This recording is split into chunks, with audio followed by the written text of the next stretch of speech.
Professor के पद पर कार्यरत हूँ और यहाँ मैं डीन शिक्षा संकाय भी हूँ। उस कैपेसिटी के अंदर मैं जो यहाँ फिजिकल एजुकेशन डिपार्टमेंट में असिस्टेंट और एसोसिएट प्रोफेसर की जो सिलेक्शन की प्रोसेस चल रही थी, तो उस प्रोसेस में मैं मीन स्टैट्यूटरी जो पावर्स हैं उसमें पार्टिसिपेट कर रहा था, जिसके अंदर वाइस चांसलर साहब उसमें चेयर कर रहे थे और जो रजिस्ट्रार डॉक्टर राजेश पुनिया हैं वो सेक्रेटरी थे और उनका काम सिर्फ प्रोसीडिंग लिखना होता है। और उसके में 3 मेंबर थे, एक पंजाब यूनिवर्सिटी पटियाला से, एक पंजाब यूनिवर्सिटी चंडीगढ़ से और एक महेंद्रगढ़ से सेंट्रल यूनिवर्सिटी से, और एक हमारी एससी और वीमेन नॉमिनी थी मैडम यहीं डिग्री कॉलेज से, और जो चांसलर नॉमिनी थे हमारे मींस गवर्नर साहब के वो डॉक्टर सतीश मलिक जी थे, लाइब्रेरियन हैं रोहतक के अंदर, MDU रोहतक के अंदर। ये हमारी सिलेक्शन कमेटी थी। तो इसमें 3 और 4 तारीख को इंटरव्यू होने थे। 3 और 4 को 3 तारीख को जो इंटरव्यू हुए वो असिस्टेंट प्रोफेसर के थे और 4 तारीख को दोपहर तक जो इंटरव्यू हुए 2:15 बजे तक वो असिस्टेंट प्रोफेसर के और उसके बाद एसोसिएट प्रोफेसर का। ये लगभग 7 पद असिस्टेंट प्रोफेसर के थे और 1 पद एसोसिएट प्रोफेसर का था। तो मैं ये दोनों दिन इंटरव्यू के अंदर पूरा 10-10 घंटे में बैठा रहा यहाँ। और जब मैं कल आया खाना खाने के बाद 2:15 बजे के बाद हम खाना खाने गए 3 बजे के आसपास, तो मैंने देखा कि डॉक्टर राजेश पुनिया और जो बाकी सिलेक्शन कमेटी के मेंबर्स हैं उन्होंने अपने आप ही जो सिलेक्टेड कैंडिडेट्स थी उनकी लिस्ट बना ली थी कि इनको हमने इतने नंबर देके इनको सेलेक्ट करना है। तो मैंने जब वहाँ आया तो मैंने कहा जी अब मैं भी यहाँ डीन मींस की कैपेसिटी में इस सिलेक्शन कमेटी का मेंबर हूँ और मैंने भी इन कैंडिडेट्स को इवेलुएट किया है, इनका मूल्यांकन किया है, तो आप मेरे से भी इसकी कंसल्टेशन करिए, मैंने जो मार्क्स दिए उनको भी देखिए। तो डॉक्टर राजेश पुनिया बोले कि आपका उसमें कोई ज़्यादा रोल नहीं होता और जो सब्जेक्ट एक्सपर्ट हैं वही असेसमेंट करते हैं, और असेसमेंट हमारी जो असिस्टेंट प्रोफेसर के लिए होनी थी वो एक डोमेन नॉलेज थी और एक इंटरव्यू, दोनों को मिला के 50 नंबर की असेसमेंट थी। बहुत बड़ा अंतर डाल देती है 50% की असेसमेंट 100 में से। और तो उसमें मैंने अपनी असेसमेंट की हुई थी। तो बहुत सारे जो कैंडिडेट्स ऑनलाइन भी अपीयर हुए थे, देखिए सेंट्रल यूनिवर्सिटी कश्मीर से एक कैंडिडेट थे सरदार जी, वो एक्सीलेंट, आप इनके पास रिकॉर्डिंग भी होगी हमारे, क्योंकि हमने गूगल मीट पे उनकी रिकॉर्डिंग भी की होगी, उनकी एक्सीलेंट प्रेजेंटेशन और इंटरव्यू था, उनको इग्नोर कर दिया। एक MIT यूनिवर्सिटी से कोई डॉक्टर सैनी थे, उनको इग्नोर कर दिया। ऐसे मैंने इनको 8-10 कैंडिडेट्स बताए कि आप इनको एक भी नहीं सिलेक्ट कर रहे, आप इनको सबको इग्नोर कर रहे हैं। तो डॉक्टर राजेश पुनिया बोला ये आपका कार्य नहीं है, ये सब्जेक्ट एक्सपर्ट का कार्य है। तो मैंने उनको कहा कि मैं यहाँ ऑर्नामेंटल प्रेजेंस मेरी नहीं है, मैं डीन की कैपेसिटी में हूँ और सब्जेक्ट एक्सपर्ट तो हो सकता है ये आज या कल में चले जाएंगे, उसके बाद हमने डिपार्टमेंट को यहाँ देखना है। मैं भी यहाँ डीन हूँ और ये सभी लोग अगर कोई दुविधा आती है तो मेरे पास आएंगे। तो क्या करना है? उसके बाद क्या हुआ जी कि ये जो सिलेक्शन प्रोसीडिंग हो रही थी, तो असिस्टेंट प्रोफेसर के इन्होंने जो नेम्स हैं वो पहले ही फाइनलाइज किए हुए थे, उसके अकॉर्डिंगली इन्होंने इंटरव्यू में उनको नंबर देने चाहिए जी, नंबर दिए जैसे ही चाहते थे। कोई अथापा भी अंदर वो उसके बाद जब ये असिस्टेंट प्रोफेसर का हो रहा था उसके बाद एसोसिएट प्रोफेसर के इंटरव्यू थे। एसोसिएट प्रोफेसर के अंदर जो सबसे पहले जो कैंडिडेट आए वो डॉक्टर अशोक थे CDLU से, और इसी प्रकार से कैंडिडेट्स आते रहे। उसमें एक डॉक्टर कुलदीप नारा भी थे, और जिसके बारे में मेरे को ये पता चला था कि शायद वो उनकी 12वीं कक्षा के अंदर कोई प्रॉब्लम है और वो 12वीं पास नहीं है। मेरे पास किसी ने मैसेज भेजा था, तो मैंने VC साहब को कहा कि आप उनका एप्लीकेशन फॉर्म निकलवा के मुझे दिखा दीजिए, मैं सेटिस्फाई होना चाहता हूँ कि उनमें क्या प्रॉब्लम है। तो VC साहब ने मुझे कह दिया कि उसका एप्लीकेशन फॉर्म नहीं निकलेगा, ये स्क्रीनिंग कमेटी मींस ये देख चुकी है, आपका इसमें कोई कार्य नहीं है। तो मैंने कहा जी अगर इसका सिलेक्शन इनवैलिडेट हो जाता है किसी लेटर स्टेज के ऊपर तो हम सिलेक्शन प्रोसीडिंग में खुद साइन कर रहे हैं।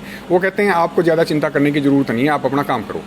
उसके बाद अंदर कोई अथापा ही? हाँ, उसके बाद क्या हुआ जी, ये मैं अंदर भी गया तो वहाँ जब ये सारी प्रोसेस चल रही थी तो एसोसिएट प्रोफेसर का जब इंटरव्यू था उसके अंदर जो डॉक्टर कुलदीप नारा थे उनका इंटरव्यू बिल्कुल ही पुअर था, और एक जो दूसरे कैंडिडेट थे डॉक्टर योगेश कुमार उनका एक्सीलेंट था, और सारे के सारे एक्सपर्ट्स इसके ऊपर एग्री कर रहे थे कि वो एक्सीलेंट उनकी प्रेजेंटेशन थी और उन्होंने उनको सबसे ज़्यादा नंबर दिए।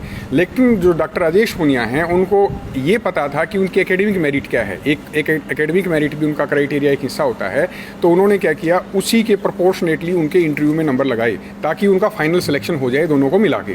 तो मैंने उनको कहा कि आप ऐसी फिक्सिंग क्यों कर रहे हैं, अगर किसी व्यक्ति की हमारे सामने लाइव प्रेजेंटेशन मींस एक्सीलेंट है और जो दूसरे की प्रेजेंटेशन है वो बिल्कुल ही पुअर है, वो कहीं उसके आसपास भी नहीं है, तो आप उसको इतने ज़्यादा नंबर दे के उसको सिलेक्ट करेंगे तो ये जो नया डिपार्टमेंट है, नई यूनिवर्सिटी है, इनके भट्ठे बैठ जाएंगे। और अगर ये ऑलरेडी फिक्स्ड हैं ये सब चीज़ें, तो फिर आप ये इंटरव्यू क्यों करवाते हैं? इसकी क्या ज़रूरत है? और एक गरीब बच्चा जो श्रीनगर से ऑनलाइन इंटरव्यू अटेंड कर रहा है, कोई भोपाल से कर रहा है, कोई लखनऊ से कर रहा है, या यहाँ के गरीब बच्चे हैं, उनको आप कहीं भी किसी भी तरह से आप उनको देख ही नहीं रहे उनकी मेरिट क्या हैं। और इन सभी को दरकिनार करते हुए तो इसमें मैंने कहा जी ये फिक्सिंग नहीं होनी चाहिए। तो इसके ऊपर जो हमारे एक डॉक्टर रविंदर अहलावत थे, उन्होंने मेरे को अब्यूज़ किया और मुझे कहा ए मिस्टर, तेरा मैं जबाड़ा तोड़ दूंगा। और उन्होंने मेरे को यहाँ पहले कंधे के ऊपर किया ऐसे हिट, और उसके बाद उन्होंने 2-3 मिनट के बाद यहाँ किया। मैंने कहा भी तुम मार, तो अगर मारना चाहता था। कहते तेरे जैसे ना कुतरिए बहुत देखे हैं, और ज़्यादा बदमाश बनता है क्या तुम? अपने आप को ये समझता है क्या? तो मैंने कहा ये अशोभनीय भाषा हम इस्तेमाल नहीं करते हैं। और मुझे ऐसा लगता है कि आपके जो ये इंटरव्यूज़ हो रहे हैं, जो आप सिलेक्शन जो कर रहे हैं, इसमें पैसे का लेन देन हुआ है, क्योंकि आप पहले ही फिक्स करके बैठे हैं और जो ओरिजिनल परफॉर्मेंस है इंटरव्यू के अंदर उसको आप इग्नोर कर रहे हैं। सर, आप पे भी आरोप लगाए हैं कि आपके जो चहेते हैं उनको नहीं किया जा सकता। तो मेरा इसमें कोई चहेता नहीं है। हम ये चाहते थे कि जिसकी प्रेजेंटेशन जिसको सब अप्रिशिएट कर रहे हैं, सब कह रहे हैं कि ये वंडरफुल है, तो ऐसे लोग अगर इस डिपार्टमेंट के अंदर आएंगे और वो लीड करेंगे उस डिपार्टमेंट को, तो डिपार्टमेंट को आसमान पे पहुंचा देंगे। जिनमें से एक कैंडिडेट डॉक्टर योगेश कुमार थे, जो खानपुर विश्वविद्यालय, जो महिला विश्वविद्यालय है, वहाँ वो कार्यरत हैं। मैं भी वहाँ रहा हूँ और वो मेरे कुलीग रहे हैं। मैंने उनकी वर्किंग भी देखी है। मैंने उनसे इंटरव्यू में कोई प्रश्न नहीं पूछा, क्योंकि ये भी मेरे ऊपर आरोप लग सकता था कि आपने इनको प्रश्न बता रखे हैं। तो मैंने कहा जी मैं इनको जानता हूँ, इनकी आउटस्टैंडिंग वहाँ परफॉर्मेंस है और यहाँ इंटरव्यू भी इनका एक्सीलेंट है। तो मुझे बताइए कि जिस व्यक्ति डॉक्टर योगेश ठाकुर की आप बात करें, इनमें कमी क्या है? और अगर आप एक डॉक्टर कुलदीप नारा जिसका उन्होंने सिलेक्शन किया, उस डॉक्टर कुलदीप नारा का इंटरव्यू बिल्कुल पुअर था। और जब मैंने इसको ऑब्जेक्ट किया तो जो डॉक्टर रविंदर पाल अहलावत थे, वो हमेशा ही हिट करने की सोचते थे और वो ऊंची आवाज़ में बात करते थे। और जब उनकी एप्लीकेशन फॉर्म मैंने मांगी, वो मुझे एप्लीकेशन फॉर्म भी नहीं दी गई, जहाँ से मेरे को डाउट क्रिएट हुआ तो कि आपने धरना स्टार्ट कर दिया। मैंने धरना स्टार्ट कर दिया, क्योंकि मेरी नज़र के अंदर जो मेरी समझ में आया, ये सारी की सारी जो अपॉइंटमेंट्स थी ये फिक्स्ड हैं, ऑलरेडी फिक्स थी। और जो इन्होंने इंटरव्यू किया ये एक सिर्फ मीन्स दिखावा था, और जिससे जो गरीब बच्चे हैं जो इनके अंदर कम्पीट कर सकते हैं, जो दूर दूर से बच्चे ऑनलाइन इस उम्मीद के अंदर कि हमारी अच्छी जगह सिलेक्शन होगा, वो इतनी दूर से ऑनलाइन इंटरव्यू को अटेंड कर रहे हैं। और उनकी एक्सीलेंट प्रेजेंटेशंस हैं। आप देखिएगा, मैंने इनको नाम बताए थे वीसी साहब को, कई लोगों के, कि भाई देखो इनकी कितनी एक्सीलेंट प्रेजेंटेशंस थी। तो इन्होंने कहा जी, जो डॉक्टर निशान सिंह कहते हैं जी यूनिवर्सिटी ने डिसाइड करना है, जो यूनिवर्सिटी नाम देगी हम तो उसको ले लेंगे। तो सर अभी बताइए, जब पुलिस वाले आए थे उन्होंने आपसे क्या?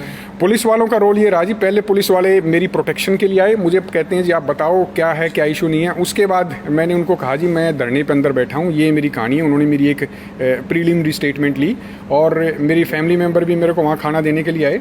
और उसके बाद उन्होंने क्या किया कि जी लगभग 12 बजे के आसपास उन्होंने मेरे अंदर आए और कहते जी आप बाहर निकलो।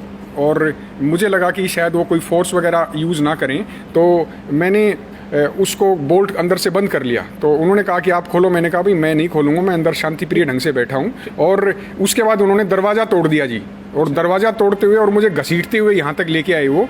और मैं ये चाहता हूँ कि जो सीसीटीवी की फुटेज हैं वो आप इनसे लो, और जिस ढंग से एक प्रोफेसर के साथ इन्होंने बर्ताव किया है वो अशोभनीय तो है ही। आप ये देखिए कि अगर मैं यहाँ सीनियर प्रोफेसर हूँ, अगर मेरे साथ अगर ऐसा कोई बिहेवियर हो सकता है, बर्ताव हो सकता है, तो एक सामान्य व्यक्ति के साथ क्या होता क्या होगा? नाम आपका? मेरा नाम प्रोफेसर संदीप बेरवाल है। Thank you.